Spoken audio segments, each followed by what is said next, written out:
हमने कल आदि कविता ये राम लक्ष्मण मुरझा और राम का विलाप आदि कविता हमने देख ली थी। अभी आदि कविता भाग है। आदि कविता जो है बची हुई जो 4 खंड तक जो 4 पद है, 4 पद तक तो हमने उनको पूरा कर लिया था। आज थोड़ा 5वां पद देख लेते हैं और 5वें पद के ऊपर भी काफ़ी मात्रा में चर्चा भी करेंगे। उसके शब्दार्थ, उनकी विशेषता है और साथ साथ उस पद के आधार पर जो शब्द दिए गए हैं, विशेषता दी गई, उस विशेषता का भी हम विशेषता पर चर्चा करेंगे। जता पंख बिनु खग अति दीना, हाँ, मणि बिनु फनी करीबन कनहिता, यहाँ तक हो गया था हमारा।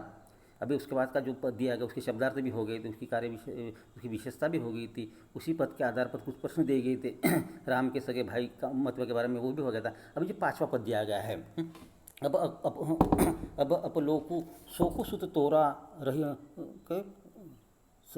सही ही निठुर कठोर उर मोरा, निज जननी के एक कुमारा, तात तातु तुम प्राण प्राण अधूरा, सोपे ही मोही तुम ही गही पानी, सब बीती सुखद परम हित जानी, उतर काई देव ते ही जाने, किनी उठी किनी मोही शिकाउन भाई, बहुविधि सोचत सोच विमोचन, श्रवण सलील राजूदल लोचन, उमा एक अखंड रघुराई, नरगति भगत कृपालु दिखाई, प्रभु प्रलाप सुनि कान बिकल बिकल वानर निकर, आई गई हनुमान जिमी, करुण करुण मुह वीररस, करुण मुह वीररस। अब इसी तरह इनको देखा, अपलोकु शोकु सुत तोरा सही ही निठुर कठोर उर मोरा। अभी ये राम यही चाहते कि हम इस अपलोकु यानी अपयश कहेंगे, या असफलता कहेंगे, सुख यानी दुख कहेंगे, सुत तोरा, सुत यानी सुतन पुत्र है। अभी तेरे अगर मान लो राम के मुँह से लक्ष्मण को देखकर जो बार बार विचार आ रहे हैं, इन्हीं वजह से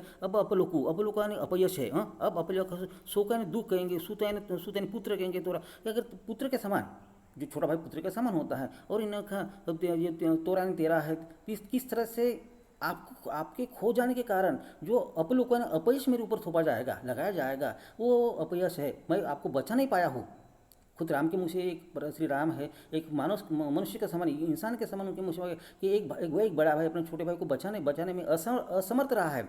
ये विचार आते ही किस तरह से अपलोकु का तात्पर्य भी दिया गया का उसका अपयश है। अब बचाने में असमर्थ कहेंगे, अपयश कहेंगे। उस अपयश के बारे में भी क्या जानकारी दी गई है, किस तरह से अपयश आ गया है, इन्हीं वजह से जानकारी दी गई है। ये अपयश में किस तरह से अपलोकन अपयश में किस तरह सहन करूँ, सही निठुर कठोर मेरा ये सहन करना, सही निष्ठुर ऐसा मेरा अंतर्ग्रह दिल है, कठोर किस तरह से मैं कठोरता से सुनूँ कैसा, है ना। इस तरह से आते अंक की बात करने की इन्हीं वजह से कहा है। अब बरुवन चाहे किस तरह से बरु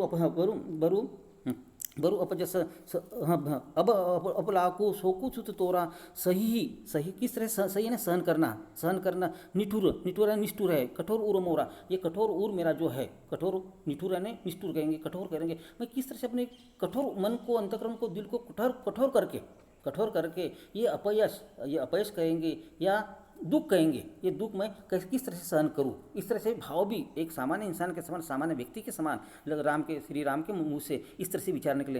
अंत में दूसरी पंक्ति में, निज जननी के एक कुमार, तुम तो अपनी माँ निज है, खुद की माँ है, जननी माँ होती है, अपनी माँ का एकमात्र तुम पुत्र हो, कुमारा पुत्र हो। तात तासु तुम प्राण अधूरा, अंत भाई का है, तासु यानी उसमें तुम्हारे जो प्राण अधूरा है, अपनी माँ के उनकी माँ के, लक्ष्मण की माँ के प्राण तुम में ही बसे हुए। और इन्हीं में से ही कहा गया है, निज जननी के एक कुमारा, तात तासु तुम प्राण अधूरा, उनके प्राण हैं, तुम्हारे बिना उनके प्राण कैसे निरर्थक है, वो जीवित भी नहीं रह पाएंगी। तुम्हारी माँ है, जननी है, जननी माँ होती है, वो तुम्हारे बगैर वो जिंदा भी नहीं रह पाएंगी। और इस तरह से अगर तुम यहाँ से अगर मेरे साथ अगर आपको मैं ले नहीं जाऊँगा तो शायद तुम्हारी माँ भी है, अयोध्यावासी है, वह किस तरह से मेरे ऊपर, मेरे राम के ऊपर किस तरह से व्यंग्य करेंगे या फिर उनके ऊपर अपयश का जो आरोप लगाएंगे। वह अपयश का आरोप है, जो अपयश का आरोप सहन करने में शक्ति भी मेरे अंदर नहीं है। इस तरह सामान्य भाव, सामान्य विचार श्री राम के मुँह से निकले हैं। इनमें से तासु तु प्राण अधूरा, सोप ही मोही तुम्ही गई पानी। अभी किस तरह तुम्हारे माँ ने किस तरह से सोपी ही ना सोपना है, मोह यानी मुझे, तुम ही यानी तुम्हें, गही यानी पकड़कर, पानी यानी हाथ, किस तरह हाथ पकड़कर तुम्हारे माँ ने मुझे हाथ पकड़कर मेरे हवाले कर देता, मेरे पास सौंप दिया था। नहीं, सोपी ही नहीं, सौंपना है। माँ ने खुद श्री राम के मुँह से लक्ष्मण को मूर्छित अवस्था देखकर, जो अधमरे अवस्था में देखकर उनके मन में जो व्यथा है, दुख है, दर्द है, वही पीड़ा, वही भाव एक सामान्य इंसान में भी जागता है। और वही सामान्य इंसान के रूप में या श्री भगवान को, श्री राम को क्या अंकित करने की कोशिश होगी। इन सोपे ही मोही तुम्हें कही पानी, तुम्हारा हाथ पकड़कर मुझे सोपे ही सौंपा गया था। सब विधि, और ये भी कहा गया था सभी प्रकार का सुखद परम हित जानकर, परम हित जानना, परम लक्ष्य जानकर, अपना कर्तव्य समझकर अपने भाई की पूरी सेवा करना है। इन्हें सब विधि सुखद पर सभी प्रकार का सुख देने की बात भी कही गई थी, और इन्हें से इनकी रक्षा करना है, सुख देना है, ये बात भी अंकित की गई थी, कही गई थी। अगर इस तरह से अगर तुम्हारी माँ ने जो हाथ पकड़कर मुझे आपको सौंप दिया गया था, अगर इसमें अगर आपकी रक्षा करने में असमर्थ रहूँ तो उस माँ को, उस जननी को मैं क्या उत्तर दूँ। इन्हीं वजह से उसके विचार भी अंकित किए हैं। उत्तर का देहूते ही जाने, अभी क्या उत्तर दूँ मैं उस जननी को, उस माँ को, लक्ष्मण की माँ को मैं क्या उत्तर दूँ। ये भाव बार बार दुख की व्यथा है, दुख है, व्यथा है, दर्द है, पीड़ा है, वह श्री राम के मुँह से बार बार निकल रहे हैं। इन्हें उत्तर का देहूते ही जानी, मैं क्या उत्तर दूँ वही जाने। अभी क्या उठी किनो मोही सिखो, हे भाई, हे भाई को बार बार उठी, भाई के लिए मोही सिखाओ भाई, हे भाई तुम्हें यही सिखाया गया था कि भाई हर प्रकार की ये सीख देकर, ये ज्ञान देकर, ये बातें बताकर मेरे साथ आपको भेजा गया था। अब क्या, अब तो उठी किसी प्रकार के आप तो उठ जाइए। बहुविधि सोच विमोचन, बार बार विमोचन है, बार बार उसका देखना है, विमोचन करना है, देखना बहुविधि। बहुविधि सोच तो सोच विमोचन, सोच है ना, दुख कहेंगे, सोचना है, विमोचन है दुखी होकर उसमें डूब कर, और किस तरह से सोच समझ कर, बहुविधि बहु प्रकार के अलग अलग प्रकार से सोच विमोचन है दुख में खोया हुआ, दुख में डूबा हुआ। अभी दुख में डूबने के कारण क्या, स्रवत है आंसू आना है, धारा निकलना है, सलील यानी जल होता है, राजीव दल लोचन, राजू यानी कमल होता है, कमल के नेत्रों से कमल के फूल के दल के समान जो नेत्र है राम के, उस राम के नेत्रों से, राजू यानी कमल होता है, कमल के दल, जैसे कमल के दल होते हैं, दल है ना, उसकी पंखुड़ियाँ होती है, वो पंखुड़िया का समान जो उनके लोचन है, राम के लोचन है, उस राम के लोचन से आंखों से स्रवत है। क्या स्रवत है, सलील यानी जल होता है, पर यहाँ आंसू का प्रयोग किया गया है, सलील यानी जल, लेकिन यह आंसू किस तरह से आंसू की धारा बहती हुई दिखाई दे रही है। इन वजह से बहुविधि सोच कर विमोचन है, दुखी होकर सोच कर इतने दुखी हो रहे कि उनके आंखों से जो कमल के समान जो नेत्र है राम के, उस नेत्र से भी आंसू लगातार स्रोत होना, बहना, लगातार आंसू बहते जा रहे हैं।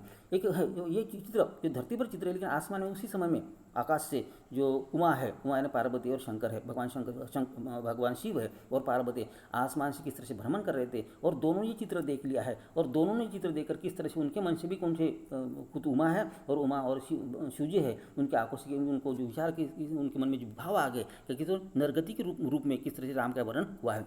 उमा एक अखंड रघुराय, अखंड एक उमा ने पार्वती का, एक यानी अद्वितीय, अखंड यानी वियोग, रघुवंश का तात्पर्य रघुवंश में ऐसे बड़े बड़े राजा हो गए हैं अपनी जनता के लिए, अपने हित के लिए, दूसरे के हित के लिए, जनता के हित के लिए, दूसरे के हित के लिए, दूसरे की भलाई के लिए उन्हें सर्वस्व अर्पण करने वाली ऐसी ये महान परंपरा इस रघुराई में दिखाई देती है। नरगति भगत कृपालु दिखाई, नरगति के बाद मानव जाति की जो गति यानी अवस्था होती है, दशा होती है, भगत अपने भक्तों पर जो कृपा करने वाली होती है, वो कृपाएं दिखाई दी है।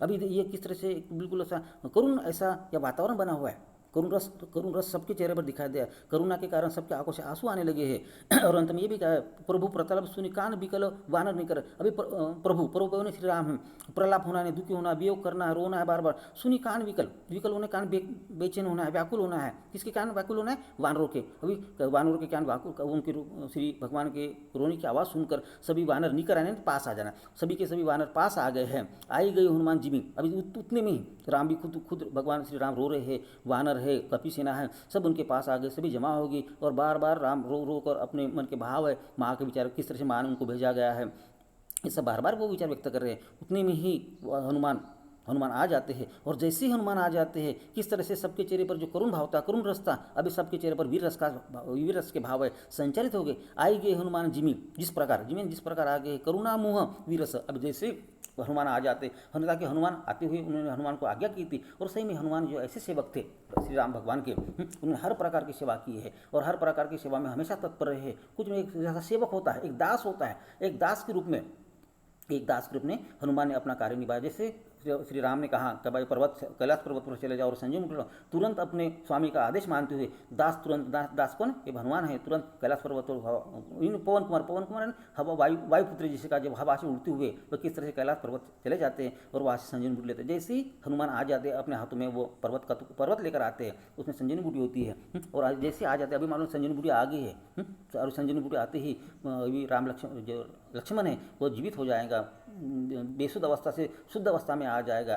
तो इस तरह से किस तरह से तुरंत बिल्कुल वो सबके चेहरे पर जो करुण रस के स्थान पर भी वीरस के भाव यहाँ अंकित होने लगे हैं। अपलोको यानी अपयश कहेंगे, अभी कुछ शब्द दिए गए हैं।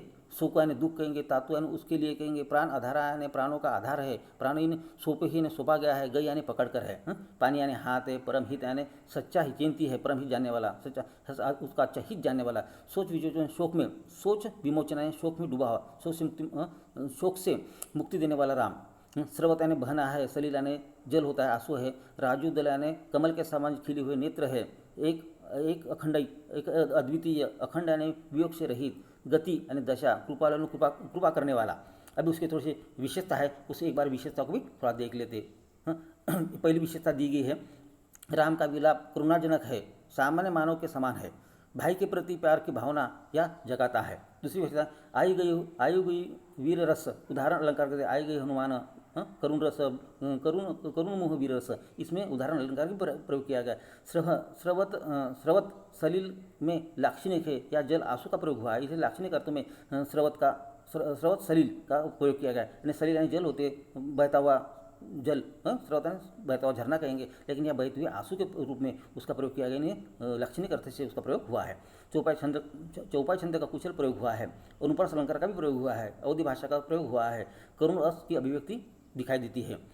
अभी इसी के आधार पर, इस चौपाई के आधार पर प्रश्न दिए गए हैं। लक्ष्मण के मूर्छित होने पर राम की अनुभूति पर प्रकाश डालिए। दूसरा प्रश्न है, राम लक्ष्मण की माता का स्मरण करके किस प्रकार बेचैन उठता है। अभी जो किस तरह से राम है लक्ष्मण की माता ने किस हाथ पकड़ कर दिया गया था, उसी का वर्णन इसमें आया। किस तरह से राम बेचैन होते का, उस माँ ने, उस जननी ने किस तरह से लक्ष्मण का हाथ पकड़ कर मुझे सौंप दिया गया था। अब उस जननी को, उस माता को मैं क्या जवाब दूँ, किस तरह, इसी वजह से तो राम किस तरह से उसका माता का स्मरण होते ही वो किस तरह बेचैन उठते हैं। तीसरा प्रश्न, विलाप करते करते राम की दशा कैसी हो गई थी। चौथा प्रश्न, उमा को संबोधित करते हुए किसने क्या कहा। अभी उमा ने श्री शिव जी तथा उमा का जो आसमान में जो भ्रमण करना और वह नीचे का धरती का जो दृश्य देखना है, उसका वर्णन इसमें अंकित हुआ गया। राम के विलाप के वानर सेना पर क्या प्रभाव रहा, वो भी रोने लगी थी, इसका वर्णन दिया गया। हनुमान के आगमन का वर्णन किस प्रकार किया गया है। अभी छठा पद भी दिया गया है, छोटा पद हर्षि राम भेटू, जैसे ये आगे कौन आगे भी किस तरह से हनुमान आ जाता है, और हनुमान आते ही किस तरह से सबके इस चेहरे पर जो करुण भाव थे, करुण भाव तुरंत बदल जाते हैं और तुरंत क्या हो जाता है, वीर रस का संचार, कपि है, भालू है, राम है, सबके चेहरे पर जितनी उनकी सेना के जब वीर भाव अंकित होता है, अंकित भाव दिखाई देता है। हर्षि राम भेटू हनुमाना, तो तुरंत किस तरह से जैसे हनुमान आ जाते हैं किस तरह राम श्री राम है, एक हर्ष होना, आनंद होकर किस तरह से एक सेवक को गले बैठता है, गले लगाता है, ताकि हमेशा हम कई कहानी किस्सों में सुनते हैं क्या ये राम का सेवक के तौर पर हनुमान का नाम बार बार आ जाता है। राम लक्ष्मण सीता हनुमान के मंदिर के अंदर रहते, लेकिन हनुमान हमेशा बाहर रहता, ताकि वो हनुमान की हमेशा रक्षा करता था, हनुमान हमेशा उनकी रक्षा करता था, राम लक्ष्मण की हमेशा सेवा करता था, वही जानकारी सुनते। इन्हें हर्षि राम भेटू हनुमान, हर्ष होकर, आनंद होकर राम किस तरह से किसको बैठते, हनुमान को बैठते। अति कृतज्ञ प्रभु परम सुजाना, परम मैंने पूरी तरह से सुख देने वाला, परम सुजाना ने अच्छा सुज्ञ ज्ञानी समझ कर आप कितने कृतज्ञ हो, कितने एहसान से भरे हुए, आपका एहसान मैं किस तरह चुका हूँ। कृतज्ञ और कृतज्ञ, तो कृतज्ञ होना एहसानों को मानने वाला, आपके ऊपर समय बहुत बड़ा एहसान है। इस एहसान को किस तरह से एक सामान्य व्यक्ति एहसान को चुकाने के लिए किस तरह को उर से लगा लेता है, उसको हृदय से लगा लेता है। इसी तरह से श्री राम भी है, वो हनुमान को क्या है, एक परम सुजाना करते, बहुत अच्छे बुद्धिमान ज्ञानी के तौर पर भी उनका स्वागत करते, उनका सम्मान करते, उनका आदर करते हुए उनको गले लगा लेते हैं। तो वह तुरंत वैद्य तब किन्हीं उपाय, अभी तुरंत आते थे, अभी किसी प्रकार क्यों ना हो, किसको, वैद्य को लाना पड़ेगा। अभी संजीवनी बूटी तो लाई है, पर्वत पूरा का पूरा पर्वत हनुमान ने अपने हाथों पर उठाकर लेके आए हैं, लेकिन औषध कौन सी है, वो जड़ी बूटी कौन सी है वो किसी को मालूम नहीं थी। अब जब तक वैद्य नहीं आएगा तब तक उस जड़ी बूटी के बारे में, जड़ी बूटी के इलाज के बारे में सही इलाज हो नहीं पाएगा। इन्हीं वजह से अभी लंका से अपने भाई से ये होकर नाराज होकर कहेंगे, दुखी होकर कहेंगे। विभीषण भी रावण से नाराज होकर, रावण का जो भाई था विभीषण था, वह किस तरह से राम से मिल जाता है। और विभीषण को मालूम था, विभीषण ये भी मालूम था कि ये लंका में सुसेन नाम का जो वैद्य है, वो सुसेन वैद्य बहुत इसमें माहिर है और बहुत तज्ञ है। ऐसे व्यक्ति को अगर हम वैद्य को लाते हैं तो उपाय हो सकता है। उनके द्वारा सुसेन वैद्य को भी यह संदेशा दिया जाता है और उनको लाने की व्यवस्था हनुमान के द्वारा की जाती है। तुरंत वैद्य तो किन्हीं उपाय, किसी प्रकार का उपाय क्यों ना हो। अभी मान लो ये भी कहा जाता है कि लंका में परिंदा भी पर नहीं मार सकता, ऐसे उनकी बिल्कुल ऐसी व्यवस्था थी। ऐसे व्यवस्था में ऐसे नगरी में पहुंचना है बहुत कठिन काम था। ऐसे नगरी में पहुंचने के लिए भी हनुमान तैयार हो जाते हैं, अपनी जान जोखिम में डालकर वह चले जाते हैं। तुरंत वैद्य तो किन्हीं उपाय, किसी प्रकार उपाय करते हुए वैद्य लाने की व्यवस्था की। उठी बैठी लक्ष्मण हर्षाई, अभी वैद्य आ जाता है और वैद्य आकर किस तरह से इलाज किया जाता है। और इलाज होते ही लक्ष्मण यानी लक्ष्मण उठकर किससे बैठ जाते हैं और हर्षित हो जाते हैं। अभी जैसे उसकी होश, पहले बेहोश थे, अभी होश में आते ही किस तरह हर्ष है, आनंद है। हर्षाई यानी उसके चेहरे पर हर्ष और आनंद झलकता है, दिखाई देता है। जैसे उठी बैठी उठकर तुरंत लक्ष्मण उठकर बैठ जाते हैं और हर्ष होकर आनंद उनका चेहरा दिखाई देता है, आनंदित हो जाते हो। हृदय लाओ प्रभु भेटू भराता, इस तरह हृदय को लगा लेते हैं अपने भाई को। जिस तरह आनंदित होकर लक्ष्मण उठकर बैठ जाते हैं तो श्री राम है, उनको अपने भाई को किस तरह से, भराता ना भाई है, भेटू प्रभु किस तरह से अपने भाई को अपने गले लगा लेता है, मिल लेता है, हृदय से लगा लेता है। हर से सकल भालू कभी भराता ने समूह, किस तरह से पूरे जो है भराता समूह है, हर से ना आनंदित हो जाना, सकल यानी सभी भालू है, कपि है, किस तरह से आनंदित हो जाते हैं, खुश हो जाते हैं, प्रसन्न हो जाते हैं। पूरा का पूरा भराता ने समूह, पूरे कपिल है, भालू समूह है, वह हर्षित हो जाते हैं, आनंदित हो जाते हैं। हर्षे सकल भालू कोई भराता, कभी पुण्य वैद्य ही पहुँचावा, जही विधि तभी ताही ले आवा। जिस प्रकार आपने वैद्य को लाया था उसी प्रकार के आकर अभी उसी वैद्य को उसी लंका में सही सलामत सुरक्षित तौर पर उनको पहुँचा दो। अभी इसकी थोड़ी सी शब्द है, शब्दों को एक बार जरूर देख लेते हैं।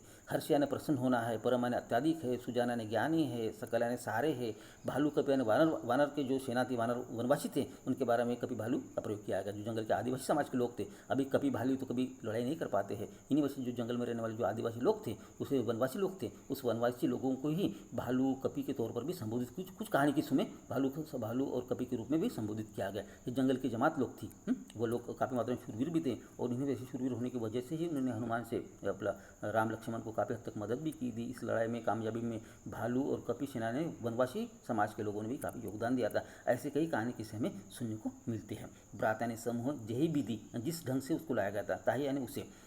अब इसकी विशेषता दी है, राम और हनुमान की भेंट किस तरह हो गई है, ये विशेषता दी गई है। राम का मानव की तरह व्यवहार करना, ये भी उसकी विशेषता दी गई है। घटना का सजुचित्रण भी किया गया है, चौपाई छंद का कुशल प्रयोग भी हुआ है, अनुपासलंकार का भी प्रयोग हुआ है, अवधि भाषा का सुंदर प्रयोग हुआ है। अब इसके उस आधार पर प्रश्न भी दिए गए हैं, इस प्रश्न को एक बार जरूर हम देख लेते हैं। हनुमान को देखकर राम के हृदय में क्या भाव आएगा। पहला प्रश्न है, लक्ष्मण की मूर्छा किस प्रकार टूटी है। लक्ष्मण के जाने पर राम और वानर दल में क्या प्रतिक्रिया हुई है। वैद्य के साथ किस प्रकार का व्यवहार किया गया था। इन पंक्तियों के आधार पर हनुमान की विशेषता बतलाई है। अभी आगे की जो 7वां पद ये है, अभी 2 ही पद बचे हैं, 2 पद हम जल्दी ले लेते। ये वृत्तांत दशानन सुनी है, अति विषाद पुनि सिद्धु ने। जब जैसे मालूम हो गया लक्ष्मण, अभी हनुमान को ये राम और रावण की जब लड़ाई हो गई थी, राम और रावण की लड़ाई में जब लक्ष्मण मूर्छित अवस्था में गिर पड़े थे, उस समय रावण काफ़ी हद तक खुश था। उनको मालूम था कि अगर लक्ष्मण की ताकत राम है और राम की ताकत लक्ष्मण है, अगर इन भाइयों में अगर भाई को अगर तोड़ देते हैं तो ये लड़ाई अपने में हार जाएंगे। अभी एक तो भाई को तोड़ सही में लक्ष्मण मूर्छित अवस्था में गिर पड़ा था और उनकी बचने के कुछ आसार भी नहीं थे। हनुमान के द्वारा कैलाश पर्वत से बूटी लाना है और फिर वो लंका से सुशील नामक वैद्य को लाकर उसका इलाज कराना है। ये सब देखकर काफ़ी मात्रा में जैसे पता चल जाता है कि भाई हनुमान ने जिस संजीवनी बूटी लाया है और वैद्य ने लक्ष्मण की जान बचा दी है, उस समय दशानन रावण की क्या दशा हो जाती है, उसी का वर्णन इसमें अंकित करने की कोशिश। ये वृत्तांत दशानन सुनिए। अभी मान लो लक्ष्मण जीवित होगा, ये वृत्तांत है ना, कहानी जानकारी, वृत्तांत है जानकारी के। ये वृत्तांत दशानन सुने, अति विषाद दुखी पुनि अपने अति दुखी होकर, अति व्याकुल होकर, अति क्रोधित होकर, पुनि बार पुनि शब्द का प्रयोग किया गया है। पुनरुक्ति प्रकाश अलंकार के भी सिर, अपना ही सिर कैसे दूर से वो पटने लगे, धुने अपने सिर को मारा, जोर से मारना, ये जानकर दे। पुनि सिर धुनने का तात्पर्य अपने हाथों से अपने सिर को पीटना है। व्याकुल कुंभकर्ण पहियावा, व्याकुल होकर यह हनुमान ये रावण व्याकुल होकर बेचैन होकर कुंभकर्ण के पास आता है और कुंभकर्ण को जगता है। कई बार कहा जाता कुंभकर्ण 6 महीने सोया रहता था, ऐसे उनकी जानकारी देते। विविध जतन करिता ही जगावा, किस तरह विविध प्रकार के जतन करते हुए उपाय करते हुए उनको जगाने की कोशिश। कई बार कहा जाता उनके ऊपर नगाड़े बजाना है, हाथी चलाना है, हाथी दौड़ाना है, तब वह विभीषण जागता था, ऐसे भी कई बार कहा जाता है। कुछ लोग ये भी कहते हैं विभीषण 6 महीने की तपस्या के लिए बैठ जाता था, यानी कुंभकर्ण 6 महीने के लिए तपस्या के लिए गुफा में जाकर बैठ जाता था, ऐसी भी जानकारी मिलती है। गुफा में इस तरह से हो जाएगा बिल्कुल वह सजीव है क्या निर्जीव पता ही नहीं चलता, किसी बाहर के जो वातावरण है, आवाज़ है, उसका भी उसके ऊपर असर नहीं होता था। ऐसी अवस्था में 6 महीने तक वो गुफाओं के अंदर तप और साधना करता था। रावण भी खुद तप और साधना करता था। तो ये भी जानकर कई बार लोग भी कहते हैं रावण के अंदर भी बहुत अच्छे गुण थे। और यूनिवर्सिटी लड़ाई के बाद जब रावण का देहांत हो जाता है तो खुद राम कहते हैं जाओ, खुद राम लक्ष्मण से कहते जाओ और उनसे आखिरी कुछ संदेशा है वो जरूर सुन लो, ताकि वह ज्ञानी थे। कौन? दशरथ बहुत ज्ञानी थे। खुद श्री राम ने भी दशरथ को ज्ञानी पुरुष होने का भी संकेत दिया है और लक्ष्मण को उनके वचन सुनने के लिए, उनके आशीर्वाद लेने के लिए भी अंत में कहा गया था। इन विषय व्याकुल कुंभकर्ण आवा विविध जतन करी ताही जगावा, जागी निशाचर देखे कैसा मानहु काल देहुदर जैसा। ये सूत्र जागता ऐसा लगता है कि काल है यम के समान देहधारी निशाचर है ना, राक्षस के लिए जागा निशाचर राक्षस। निशाचर का प्रयोग किसके लिए? कुंभकर्ण। जागा देखो कैसा मानहु मान लो, कालू देहुदर जैसा, जो काल हो, कालू देह ना, काल है नहीं, यमराज के समान देह धारण करने वाला ऐसा जैसा। कुंभकर्ण बुझा को भाई काहे तो वो मुख रहे सुकाए। हे कुंभकर्ण जागता है, बुझा ने पूछना, हे भाई मुझे क्यों जगा है, बुझा ने पूछना, हे भाई मुझे क्यों। कुंभकर्ण जागता है और जाकर पूछता है अपने भाई से, हे भाई आपने मुझे क्यों जगा और आपका मुंह ऐसा सूखा हुआ आपका मुंह क्यों है? काहे तो वह मुख रहे सुकाई, आपका मुंह इसे सूखा हुआ, आपका मुंह इसलिए क्यों सूखा हुआ है। उसके शब्द है वर्णन करना, बखान करना। वृत्तांत यानी वर्णन, बखान। विषाद यानी दुख, पही यानी के पास, जतन करना प्रयत्न करना, बुझा यानी कहना, सूखा यानी सूखा हुआ। उसकी विषाद है रावण के विषाद का वर्णन कीजिए, है कुंभकर्ण का भयानक रूप का वर्णन कीजिए, सिर धुनना मोहरा का प्रयोग कीजिए, अवधि भाषा का प्रयोग हुआ है, पुनरुक्ति प्रकाश अलंकार का भी प्रयोग हुआ है। उसी के आधार कुछ प्रश्न दिए गए हैं। रावण किस कारण सिर धुने लगा है? रावण कुंभकर्ण के पास किस लिए गया? कुंभकर्ण की नींद का वर्णन कीजिए। रावण ने अपने भाई कुंभकर्ण को क्यों जगाया? कुंभकर्ण ने रावण से क्या प्रश्न पूछा? छठा प्रश्न, कुंभकर्ण से मिलते समय रावण की मनोदशा कैसी थी? अभी उसके आखिरी पद दिया गया, बहुत छोटा सा पद है, छोटा सा पद देख लेते हैं। उसके बाद हमारा ये राम लक्ष्मण मूर्ति और राम का विलाप है, ये कविता हमारी समाप्त हो जाएगी। फिर कथा कही सब ते ही अभिमानी, कथा कही सब ते ही अभिमान के साथ रावण ने अभिमान के साथ कथा किसको सुना दी? कुंभकर्ण से। ते ही अभिमानी जे ही प्रकाशित हारे, किस तरह सीता का हरण करके मैंने लाया है। अभिमान के साथ, गर्व के साथ पूरी कहानी कथा की सब ते ही अभिमानी, अभिमान के साथ पूरी कथा। सीता का मैंने किस तरह हरण किया और अशोक वाटिका में उसको किस तरह से रखा है, पूरी कहानी उनको कुंभकर्ण को सुना दे। जही प्रकाशित हरियाणी में तात कपि ने सब निशाचर मारे। अभी ताता ने भाई ये कपिन है ना हनुमान, कपि के लिए हनुमान के लिए कपिन कपि शब्द का प्रयोग किया गया। निशाचर यानी राक्षस, सभी राक्षस। महामा योद्धा संगार यानी रणभूमि पर मरे पड़े हुए हैं। दुर्मुख है, जो कड़वी जबान वाला दुर्मुख है। सूर रिपु है, मनुजाहारी है। भट्ट अतिकाय अकंपन भारी, अपर महोदर आदि की बीरा, परे समर मही सबर निभिरा। सभी के सभी जो है दुर्मुख है, सुरूपी है, मनुज आर्य है, भट्ट यानी बड़े बड़े योद्धा है, अकंपन है, अपर महोदर आदि बीरा, अधिक जो वीर थे वह सभी के से क्या परे यानी समरमही, समर भूमि पर ये सबके सब रणधीरा बिल्कुल मरे पड़े हुए हैं।